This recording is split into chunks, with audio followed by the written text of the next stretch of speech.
네, 안녕하십니까. 6월 8일 월요일 모닝 미팅 시작하겠습니다. 먼저 마감 모닝 시황입니다. 네, 지난주 금요일 국내 증시는 반도체 약세와 환율 부담이 맞물리면서 양 지수가 급락을 했습니다. 브로드컴의 AI 매출 전망이 예상치를 하회한 가운데 미국 반도체 급락이 국내 반도체 투자 심리에도 부정적으로 작용을 했고 삼성전자가 6%대, 하이닉스가 9%대 급락했습니다. 원달러 환율이 1,540원에 근접한 점과 단기 과열 부담에 따른 차익 실현 매물이 맞물리면서 코스피는 매도 사이드카가 발동됐고 코스닥은 장중 1000포인트를 이탈하기도 했습니다. 이에 따라서 외국인 순매도 강도는 높아졌습니다. 20거래일 연속 순매도 흐름을 이어가면서 해당 기간 누적 규모가 70조 원대에 달하고 있습니다. 또한 젠슨왕 CEO 방한 기대감으로 상승했던 관련주들의 차익 실현 매물이 출회되기도 했습니다. 다음은 미국 증시입니다. 고용보고서 서프라이즈의 금리 인상 확률이 상승해 성장주의 부담으로 작용하면서 나스닥이 4%대, 필라델피아 반도체 지수 10%대 급락했습니다. 5월 비농업 고용 증가가 시장 예상치의 2배 이상을 기록하면서 물가와 더불어서 부담으로 작용을 했습니다. 10년물 국채금리 4.5%를 상회했고 금리 선물 시장에서는 12월 25bp 인상 확률을 46.7%로 반영하고 있습니다. 또한 이번 주 12일 상장 예정인 스페이스X가 글로벌 수급의 부담 요인으로 작용하고 있는 점도 염두에 둘 필요가 있겠습니다. 이번 주는 애플 세계 개발자 회의, 미국 5월 CPI, ECB, 오라클 실적 등이 예정되어 있습니다. 참고하시기 바랍니다. 네, 이어서 원자재 하반기 전망 오재영 위원 발표하겠습니다. 네, 안녕하세요. 하반기 원자재 시장 전망 말씀드리겠습니다. 지난 3년간 거의 금을 제외하면 원자재 시장은 좀 잠잠했습니다. 원자재 사이클을 보통 저희가 5년 또는 한 10년에 한 번씩 돌아오는 주기적인 사이클로 인식을 하고 있고, 이전에 상승했던 것은 2022년인데, 이번에 지금 올해 들어서 유가가 상승하면서 새로운 사이클이 시작되는지가 좀 중요할 것 같습니다. 일단 매크로 환경, 즉 수요 회복은 좀 더딘 상황이기는 하지만 2025년부터 시작된 원자재로부터 좀 투기적 자금이 유입되고 있고, 글로벌 자산 시장 전체에서 이제 유동성 확장 랠리가 있고, 거기다가 AI에 대한 관심 속에서 원자재 중 일부 수혜 자산에 대한 기대 등이 있기 때문에 원자재 내에서 이제 순환 상승이 나올 단서들은 좀 마련되고 있다라고 판단을 하고 있습니다.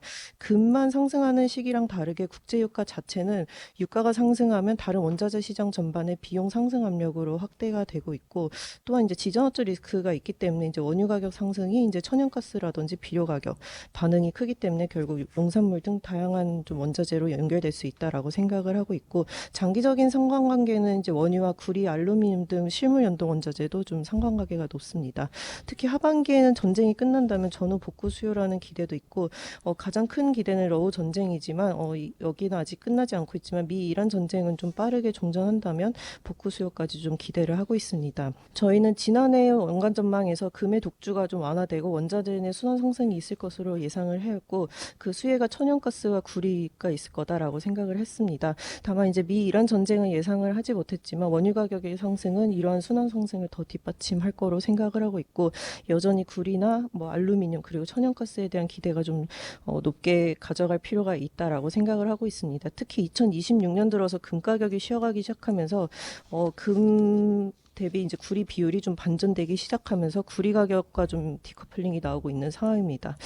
저희는 국제유가는 종전이 좀 빠른 시일 내에 된다는 가정하에서 4분기부터는 서서히 안정화될 걸로 생각을 하지만 여전히 이전보다 높은 수준인 80달러 수준에서 유지될 거로 생각을 하고 있고, 이전보다 한 단계 레벨업된 유가 수준 속에서 나머지 원자재 내에서 순환 상승을 이어갈 거다라고 생각을 하고 있습니다. 자세한 내용을 레포트를 참조해 주세요. 감사합니다. 네, 이어서 퀀트 주식시장에 대한 인덱스 레포트입니다. 김민기 의원입니다. 네, 안녕하세요. 퀀트 담당하고 있는 김민규입니다. 오늘은 이제 심리 보고서 네 번째 시리즈인데요. 이 보고서는 이제 한국 시장에서 그 수급 주체들의 이제 심리 상태 그리고 그들의 행동에서 나타나는 변화를 약간 행동 경제학 그리고 심리학적으로 풀이를 해서 어떤 투자 전략으로서의 함의점이 있는지 말씀을 드리는 그런 자료인데요. 뭐 최근에 외국인들 매도가 나오고 있고 그러고 있긴 하지만 사실 상승장에서 가장 중요한 수급 주체는 개인입니다. 그 이유는 기관이나 외국인 같은 제도권에 있는 투자자들은 이제 펀드 매니저들이라고 일컬어지죠. 남의 돈을 운용을 하기 때문에 위험 선호를 날 것 그대로 드러내기가 힘든데 개인은 말 그대로 자신의 돈이기 때문에 위험 선호가 날 것 그대로 드러나는 그런 주체입니다. 근데 평상시 개인 투자자들은 이득은 빨리 확정을 하고 손실은 피하고 싶어하는 그런 인간의 본성 때문에 주가가 하락하는 날 물을 타고 주가가 상승하는 날 매도를 하는, 그러니까 수익을 확정하는 그런 패턴을 보이는데요. 근데 이런 모습이 바뀌고 주가가 올라가는데도 따라서 매수하는 순간들이 나타납니다. 그때가 바로 대세상승장이고요. 그 이유는 팔고 싶은 욕구, 즉 수익을 확정하고 싶은 욕구를 억누를 만큼 강력한 위험 선호가 켜지는 시기이기 때문인데요. 지금도 저희는 과거 상승장과 비교해 보면은 개인들의 위험 선호가 더 켜질 여지가 남아 있다라고 판단을 합니다. 네, 그렇게 위험 선호가 켜지게 되면은 개인 수급이 들어오는 순서가 있습니다. 초반에는 간접 투자, 그리고 중후반 이후부터는 직접 투자, 종목으로 확산이 된다라는 점인데요. 최근에 작년부터 이어진 상승장에서 초반에는 ETF도 사실 본질은 간접 투자죠. 그쪽으로 수급이 유입이 됐다가 최근 들어서는 종목으로 확산이 되고 있는 모습이 이런 점을 뒷받침하고 있지 않나 생각이 들고요. 근데 종목으로 확산이 되는 수급이 전반적으로 퍼져나가는 것이 아니고 과거 상승장의 사례를 참고를 해보면 주도주로 집중이 되는 그런 모습이 더 강력해집니다. 그래서 저희 생각에는 최근에 주도주였었던 AI 관련된 기업들이 많이 올랐고 오래 올랐다라고 느껴지기도 하지만 이런 개인의 위험 선호가 살아있는 한 더 상승할 여지가 있지 않을까 이렇게 생각을 합니다. 자세한 내용은 보고서 자료 참조 부탁드리겠습니다. 감사합니다. 네, 이어서 글로벌 ESG 브리프입니다. 김준서 위원입니다. 안녕하십니까. ESG 담당 김준서입니다. 이번 주 글로벌 ESG 브리프에서는 미국 SEC의 기후공시 폐기와 함께 AI발 전력 부족 관련해서 짚어보도록 하겠습니다. 먼저 미국 SEC의 상장사 기후공시 규칙 폐기입니다. 지난주에 공식적으로 이 폐기를 제안하면서 규제 당국의 공시 의무화가 후퇴하는 국면이었는데요. 하지만 이 후속 움직임들이 좀 재미가 있습니다. 일단은 노르웨이 펀드 같은 경우에는 ISSB와 ESRS 같은 글로벌 공시 프레임워크에게 동기화를 요구하면서 오히려 자본의 힘으로 직접 공시를 하게끔 압박하고 있다라는 데 주목을 할 필요가 있고요. 뿐만 아니라 다양한 연기금들은 기후 리스크는 종목 매도로 회피할 수 없는 포트폴리오 전체 시스템 리스크로 인식을 하고 있다라는 점이 의미가 있는 부분인 것 같습니다. 국가와 기준을 가로지르는 비교 가능한 데이터가 필요한 때문인데요. 이와 같은 상황을 저희 투자자 입장에서는 투자 아이디어로 연결할 필요가 있습니다. 미국 연방의 ESG 관련 규제 유무와 상관없이 다중 공시 요구를 단일 데이터 체계로 충족해내는 기업들과 그렇지 못한 기업들 간의 자본 비용 격차가 지속될 것으로 예상이 되는 부분이기 때문인데요. 이와 같은 점을 투자 아이디어로 연결할 필요가 있다라고 판단을 합니다. 다음은 AI발 전력 부족. 으로 화석연료 발전 수요가 증가를 하고 있다라는 사실을 알려드립니다. AI 데이터 센터 명목으로 미국의 가스 발전 투자가 1년 새 3배나 늘었다라는 것이 이제 지난주 화두였는데요. 그러나 이와 같은 부분은 오히려 반대급부가 이제 크게 일어나는 부분인 것 같습니다. 데이터 센터에 대한 주민 반대가 크게 늘어나면서 1,560억 달러 규모의 데이터 센터 프로젝트가 인허가 지연 측면에서 차질이 이루어지고 있는 부분인데요. 이에 따라서 데이터 센터 시장 내에서는 신규 건설 그러니까 발전소를 신규 건설해서 데이터 센터에 붙이는 것보다는 오히려 가상 발전소나 효율 등급제에 부합하는 데이터 센터를 중심으로 가치가 이동하고 있는 상황입니다. 즉 앞으로는 전력망 부족 문제를 발전소의 숫자가 아닌 효율과 수요 관리로 해결할 수 있는지가 중요한 포인트다라고 볼 수 있는 부분이고요. 이에 따라서 수요 반응 시장 자체가 크게 열릴 거다라고 하는 전망들이 나타나고 있는 시점입니다. 그래서 국내 전력기기 기업에게는 미국의 가스 발전 확대가 당장의 수주 기회가 되는 동시에 고효율 제품을 통한 차별화가 글로벌 자본의 매력적인 핵심 경쟁력이 될 전망입니다.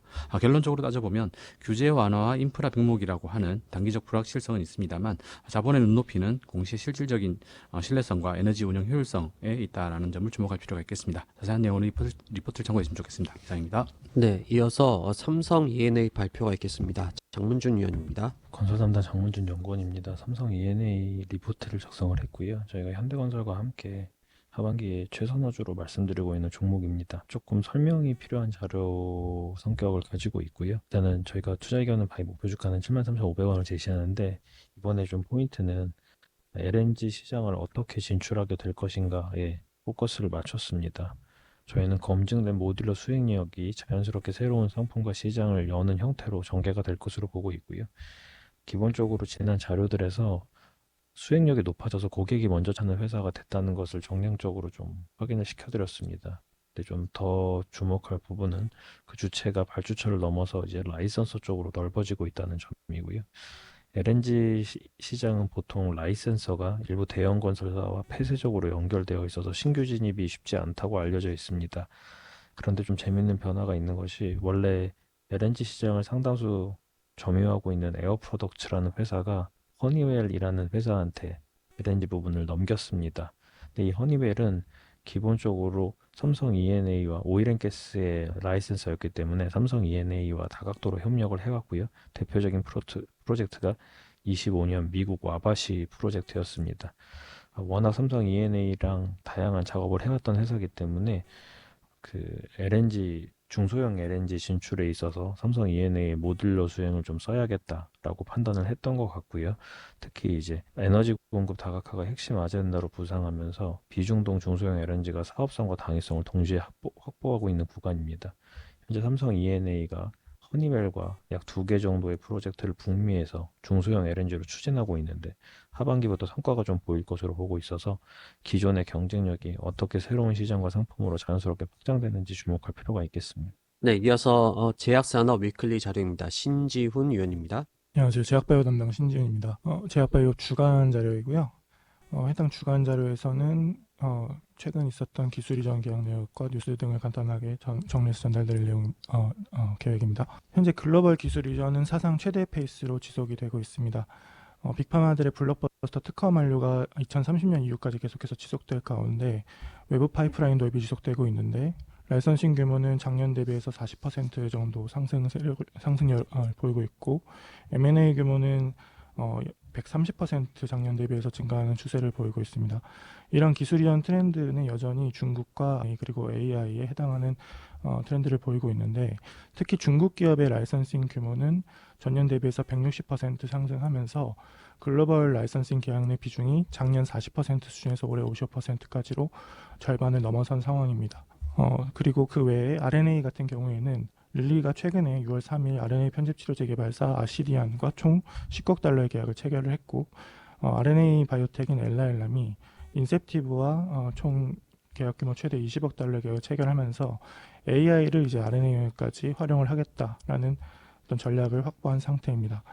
따라서 현재 이 기술 이전 계약에서 핵심 트렌드는 여전히 중국 RNA AI 그리고 중국이라고 볼 수 있을 것 같은데 이에 따라서 미국의 이제 중국의 견제에 대한 가능성이 다시 재점화되고 있는 상황이라고 볼 수 있겠습니다.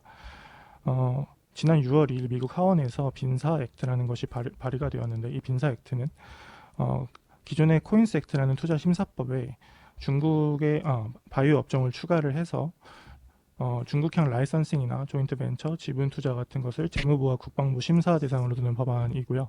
이 해당 법안이 발효될 시에는 중국형 어떤 제약 바이오 투자에 대한 어떤 심의 절차가 한 단계 더 생기는 것이고 이에 따라서 라이선싱 계약이라던가 투자가 제한될 수 있기 때문에 비중국 기업의 수혜가 전망되는 상황입니다.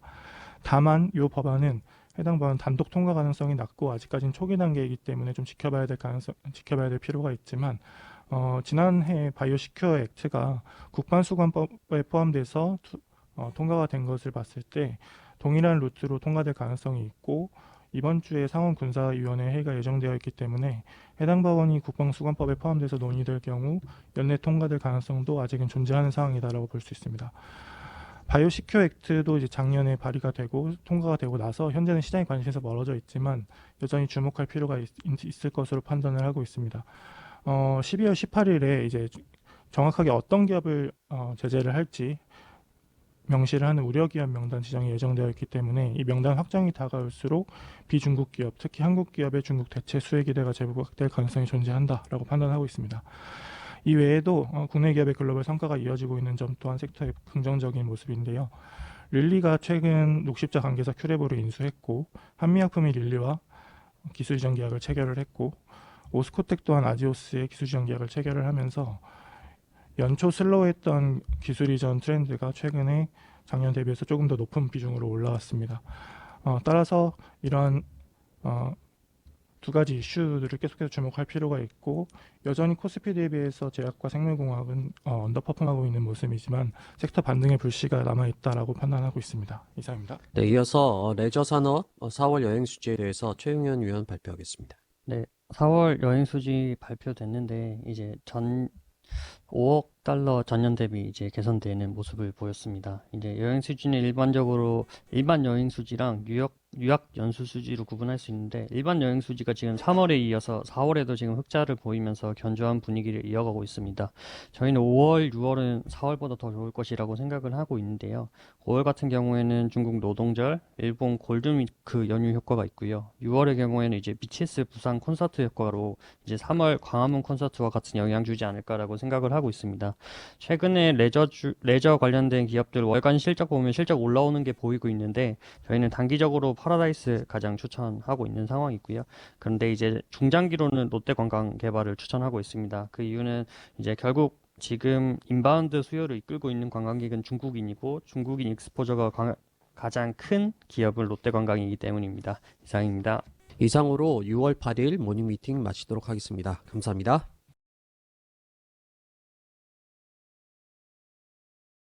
깨비증권, KB증권.